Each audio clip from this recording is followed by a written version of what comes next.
আমাদের কোচবিহারের ভাওয়াইয়া শিল্পী, লোকশিল্পী, রাজবংশী সমাজের অত্যন্ত জনপ্রিয় একজন মানুষ মনীন্দ্র বর্মন। তার বাড়ি মাথাভাঙা, কোচবিহার জেলা। তা উনি 26,000 চাকরি চুরি নিয়ে উনি এটি ভাওয়াইয়া গীত গিয়েছিলেন, যে যার মানে 1 কোটির বেশি ভিউয়ার্স হয়েছে এবং নেট দুনিয়া বা সোশ্যাল মিডিয়াতে খুব পপুলার হয়েছেন। মমতা পুলিশ এই রাজবংশী সমাজের অত্যন্ত প্রিয় লোকশিল্পীকে চাকরি চুরির বিরুদ্ধে তার গান গাওয়ার জন্য 4 বার বাড়িতে পুলিশ পাঠিয়েছে, গ্রেপ্তার করতে চায়। উনাকে টেলিফোনে মাথাভাঙা পুলিশ বলেছে ডিলিট করতে হবে, মোবাইল ফোন জমা দিতে হবে। উনি আমার সঙ্গে টেলিফোনে গত 6-7 দিন ধরেই টাচে ছিলেন। আমি কোচবিহারের এসপিকে চ্যালেঞ্জ করছি, বিরোধী দলনেতা শুভেন্দু অধিকারীর কাছে মনীন্দ্র বর্মন আছেন, থাকবেন।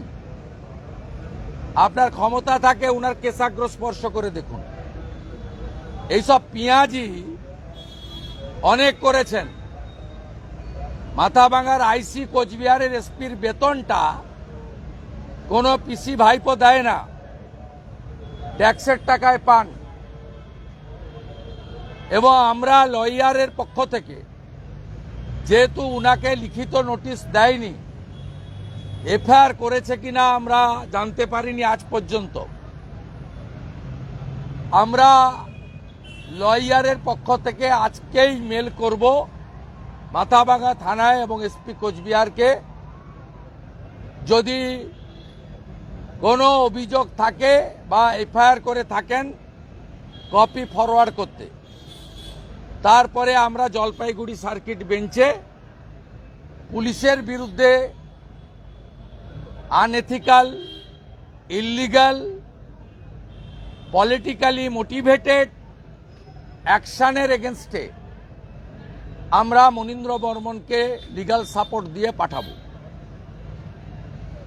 তাই আমি এই পয়েন্টটা আপনাদের মাধ্যমে, গোটা রাজ্যে মনীন্দ্র বর্মনকে নিয়ে আমি নিজেই শতাধিক ফোন এবং হোয়াটসঅ্যাপ মেসেজ পেয়েছি, অন্যরাও পেয়ে থাকতে পারেন। প্রচুর মানুষ চিন্তিত ছিলেন যে মনীন্দ্র বর্মনের উপর পুলিশি জুলুম ইউটিউবারদের মতো বা অনেক প্রতিবাদী শিল্পীদের মতো, অনেক কার্টুনিস্টদের মতো হবে কিনা। আমি সমগ্র রাজ্যের প্রতিবাদী জনগণ এবং মনীন্দ্র বর্মনকে নিয়ে যারা উদ্বেগে ছিলেন তাদেরকে জানাতে চাই যে তিনি রাজ্যের বিরোধী দলনেতার কাছে আছেন, থাকবেন, তাকে প্রয়োজনীয় সমস্ত রকম সাপোর্ট দেব। আমি আপনাদের মাধ্যমে পদ্মশ্রী প্রাপ্ত আরেক ভাওয়াইয়া শিল্পী শ্রীমতী গীতা বর্মন, তাকেও ধন্যবাদ জ্ঞাপন করব। তিনিও গত 2 দিন আগে একইভাবে আরেকটি সঙ্গীত তিনি বাজারে বের করেছেন মুর্শিদাবাদে হিন্দুদের দুরাবস্থা নিয়ে। ওনাকে কিছু জিজ্ঞেস করবেন?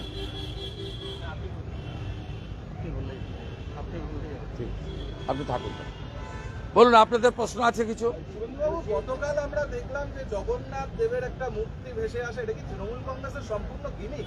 আজকে কল্পনা জানা দীঘা তিনি পর্দা ফাঁস করেছেন এবং আইপ্যাক প্রথম পোস্ট করে।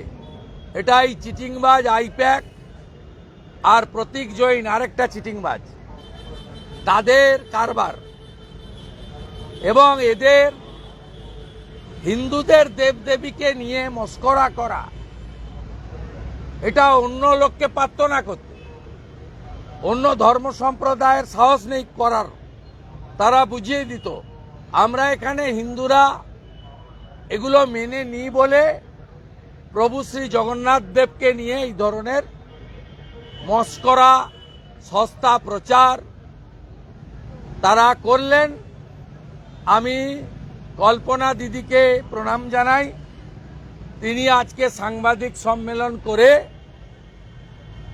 এই তৃণমূলের আইপ্যাক, ফ্যাম, বাংলার গর্ব মমতা, তৃণমূলের চোর, চিটিংবাজ, চামচা, বেলচা, বালিচোর, চাকরি চোর, কয়লা চোর, গরু চোর, এই চিটিংবাজগুলো যে গতকাল সন্ধ্যা থেকে আজকে সকাল অবধি তাদের ফেসবুকে, তাদের হোয়াটসঅ্যাপ গ্রুপে দিচ্ছিলেন, একটা ভালো চপ্পলের জুতো ওদের গালে লাগিয়ে দিয়েছেন কল্পনা জানা।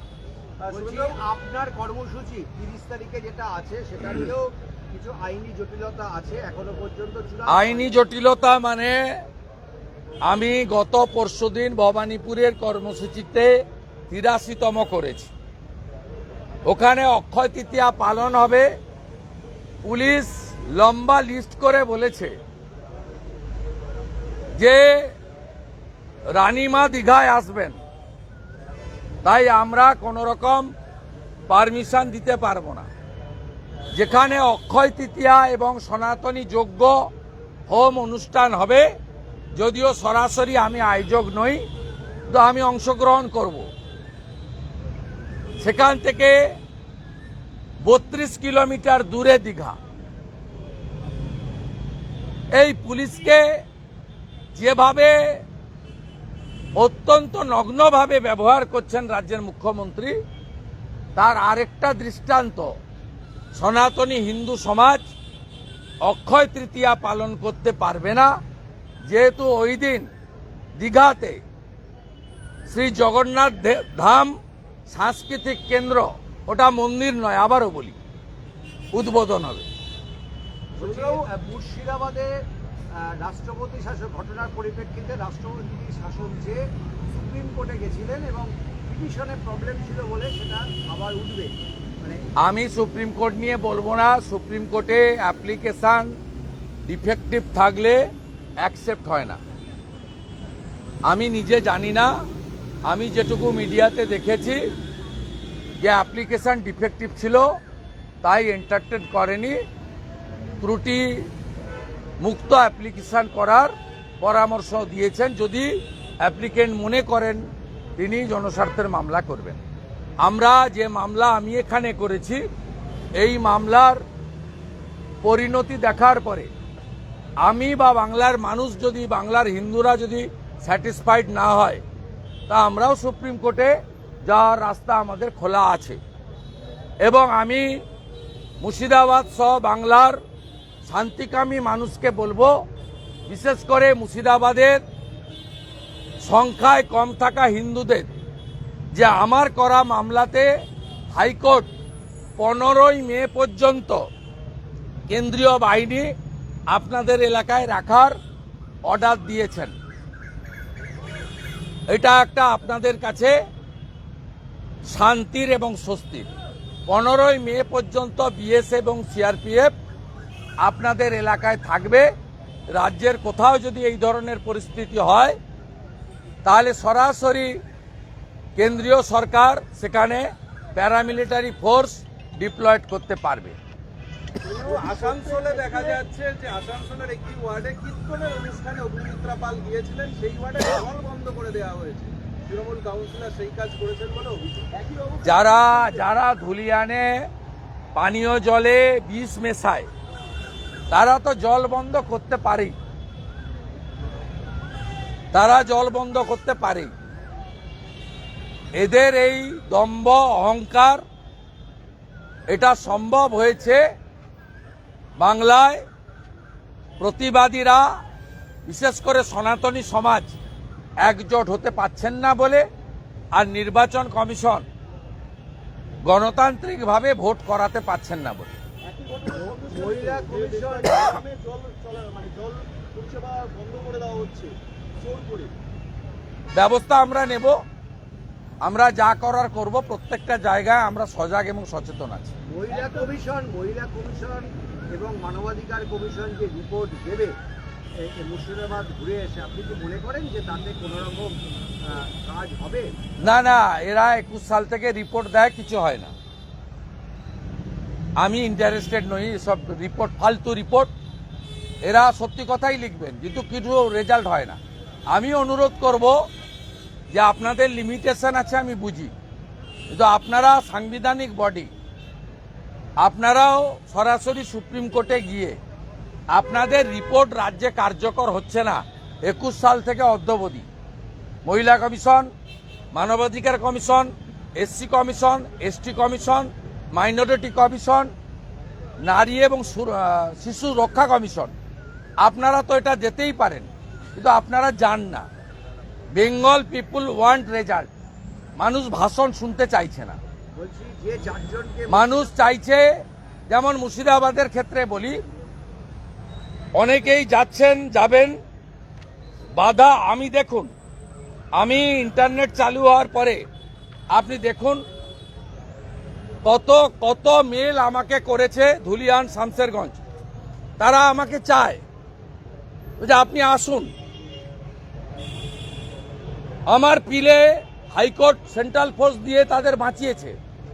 রাজ্য সরকার 12 তারিখ ভোরবেলায় সেন্ট্রাল ফোর্স তুলে নিতে বলেছিলেন বিএসএফকে। দেখুন আপনি কত নাম আমি আপনাকে বলবো, যে চিরঞ্জিত ঘোষ থেকে শুরু করে শুভময় চক্রবর্তী, এই bunch of mail I receive. মাত্র 2 দিন হয়েছে ইন্টারনেট চালু হয়েছে, তাতেই অনলি আমাকে বাধা দিচ্ছে। আজকেও কোর্টে অপোজ করেছে। এর আগের দিন কিশোর দত্ত সম্মানীয় এজি এবং রাজ্য সরকারের লয়ার কল্যাণ ব্যানার্জি কিভাবে একটা পার্টিকুলার শুভেন্দু অধিকারী, তাকে যেতে দেওয়া যাবে না, তিনি গেলে, শুধু আমাকে ইন্ডিভিজুয়াল। আমি মন্তব্য করব না যে আমাদের সভাপতি তিনি পৌঁছেছেন, মানে দল পৌঁছেছে, কিন্তু আমাকে পার্সোনালি আটকানো হচ্ছে। আজকে আমার লয়ার মেনশন করেছে বুধবার রেখেছেন। আমি আশা করি বুধবার অর্ডার পাবো এবং আগামী যতদিন না আমি ওদের বাড়ি ঘর দুয়ার মন্দির স্বাভাবিক করতে পারছি, সব করব। আমার বড় পরিকল্পনা আছে। আমাকে অনেক এনজিও সাপোর্ট করছে, খোলা তো করছেই, সাথে সাথে অনেকগুলো এনজিও আমাকে হেল্প করছে।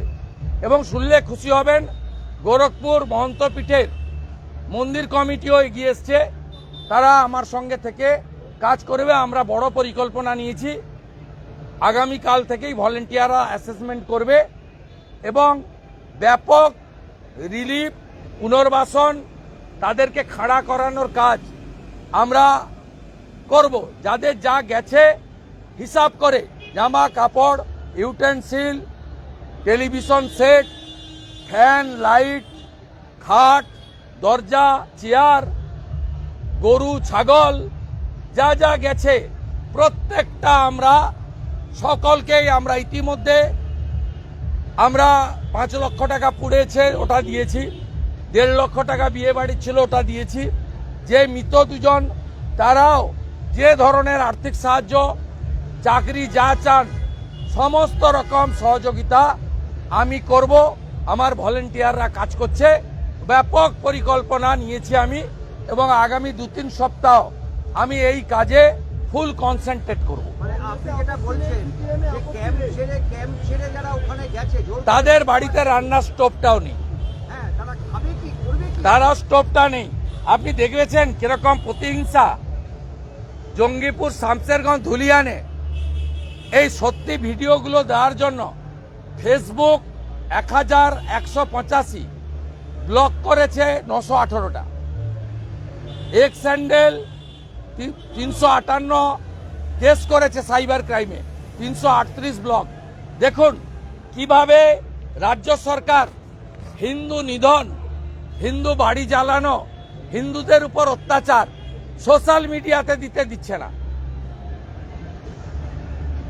1185 জনের বিরুদ্ধে কেস করেছে, 918টা এপি অ্যাকাউন্ট ব্লক করেছে।